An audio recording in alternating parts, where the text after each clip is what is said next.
Le manioc, de son nom scientifique Manihot esculenta, est un arbuste vivace de la famille des Euphorbiacées. Sa culture aujourd'hui, très répandue en Afrique, tire ses origines d'Amérique centrale et d'Amérique du Sud. Les nombreuses et vastes plantations de cet arbuste constituent des sources d'alimentation et des sources de revenus de plusieurs populations. Du manioc, en fait, rien n'est jeté. Les feuilles sont utilisées aussi bien pour la consommation humaine que pour l'élevage des animaux. Le simple fait que vous avez la feuille de manioc, comme ça là, vous pouvez tirer de là de la teinture pour faire de très beaux tissus, vous teintez des habits et puis vous avez des trucs très bien.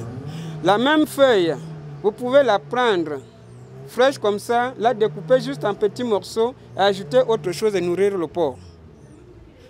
Nourrir les chèvres. Vous la séchez, vous la broyez, ça devient de la farine, riche en vitamines et tout ce qu'il y a là-dedans, vous nourrissez le poulet. Donc de la feuille passant par le tronc jusqu'au pot de manioc, le manioc, rien ne part en brousse. Les boutures, quant à elles, assurent la multiplication de cette plante. Le tubercule de manioc, comparativement aux deux premières parties, reste plus exploité. Parfois, pas besoin de le faire cuire, il peut être consommé cru sans danger. Dans nos domiciles et marchés, les consommateurs de ce féculent le connaissent beaucoup plus sous des formes diverses, à savoir le couscous, obtenu après une exposition du manioc découpé et trempé pendant une dizaine de jours au soleil avant d'être transformé en farine. Le tapioca, qui résulte du manioc écrasé et mélangé à de l'huile de palme. Le bâton de manioc, qui dérive du manioc écrasé, trempé et enveloppé dans des feuilles avant son passage au feu pour la cuisson. L'amidon, beaucoup connu pour l'éclat qu'il apporte dans le traitement des vêtements et qui se présente sous forme de poudre blanche. La liste est loin d'être exhaustive et vous n'êtes pas au bout de vos surprises. Car, en réalité, tout est important dans cet arbuste, de la feuille aux racines, en passant par les peaux de ce tubercule, habituellement jetés par les ménagères, se consomment. Que ce soit les peaux du manioc blanc, du manioc rouge ou encore du manioc jaune, tout est récupérable. Voici la peau du manioc déjà épluchée et séchée. Après l'avoir séchée, on écrase. Voici la farine.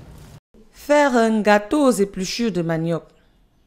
Voilà le défi que Mama Douala va relever sur cette colline d'un Colbison, à l'IRAD, Institut de recherche agricole pour le développement. Et pour ceux mais très peu connus, rien de tel qu'un arsenal d'ingrédients pour un goût exquis. Voici le jaune, que je vais d'abord tourner. C'est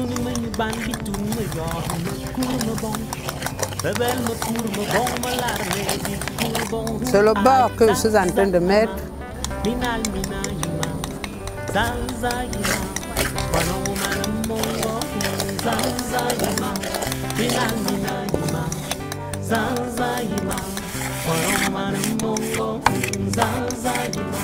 On a deux variétés de manioc.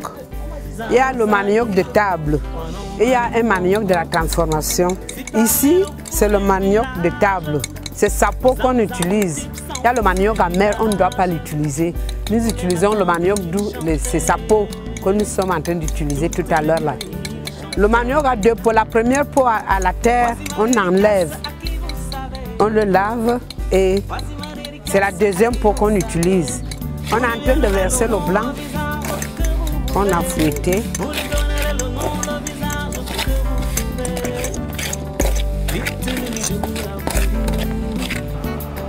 Je vous l'avoue aussi à vous. Faites vos salamalek à qui vous savez. Servez des révérences à qui vous voulez. Nous sommes en train de mettre notre moule dans la marmite. On va refermer.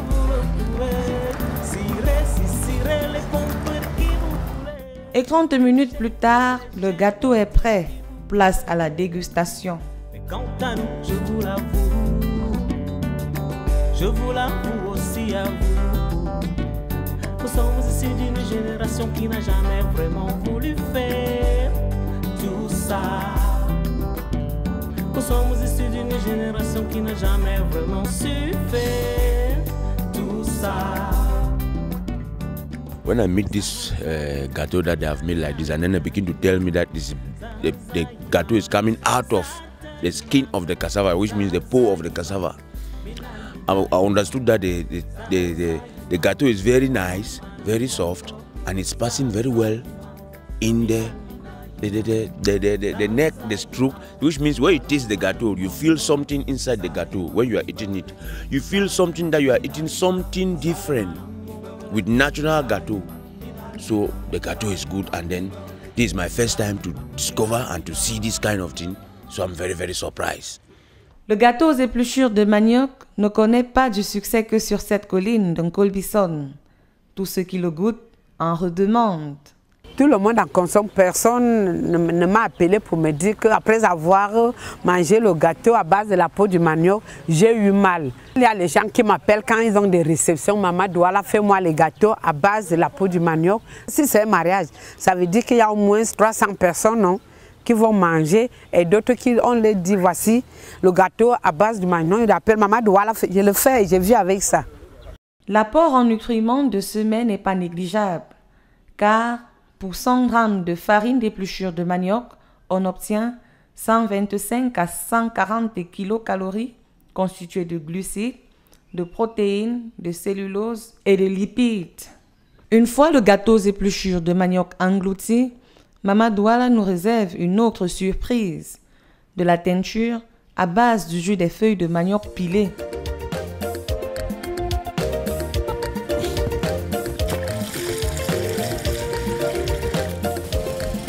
Je vais mettre la pâte ici. La pâte qui pèse au moins 2 kg.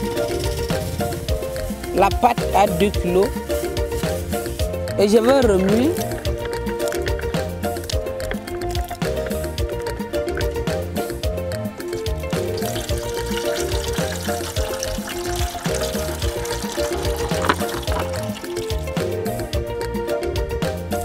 Je remets donc le jus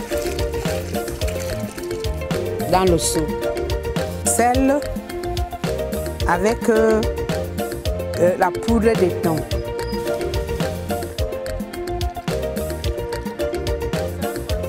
Oui,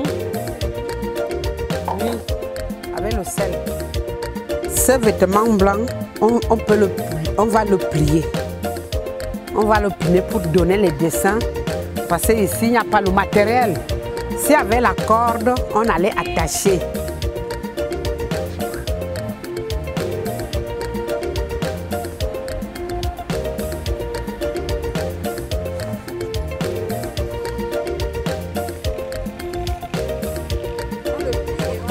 On le plie et on l'attache. C'est pour donner les dessins, donc pour que ça ne soit pas oui.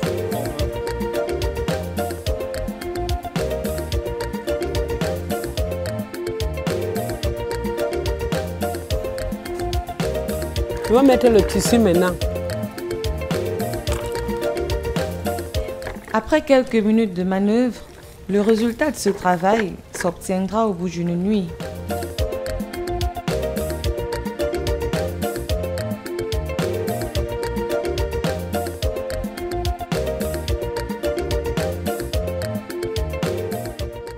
Tout ce savoir, Maman Douala l'a acquis au bout de ses expériences personnelles et aussi à travers des GIC, groupes d'initiatives communes. Je suis partie d'un GIC, d'une union et la fédération jusqu'à la coopérative aujourd'hui que je suis dans le manioc. C'est dans le GIC que j'ai commencé à faire dans la culture du manioc pour améliorer. Quand je préparais, aller au comice, on a demandé de transformer le manioc dans toutes les qualités que tu pouvais imaginer. Mais j'étais déjà dans le bâton, le couscous. Reparak est venu, le docteur Ngene nous a appris à faire le tapioca, l'amidon. Maintenant j'ai dit, mais qu'est-ce qu'il faut faire avec la peau du manioc? Je suis partie tirer mon manioc de mon champ, j'ai fait éplucher, j'ai lavé, j'ai séché et c'est devenu sec. J'ai amené ça à Yaoundé pour écraser, j'ai écrasé, j'ai vu la farine.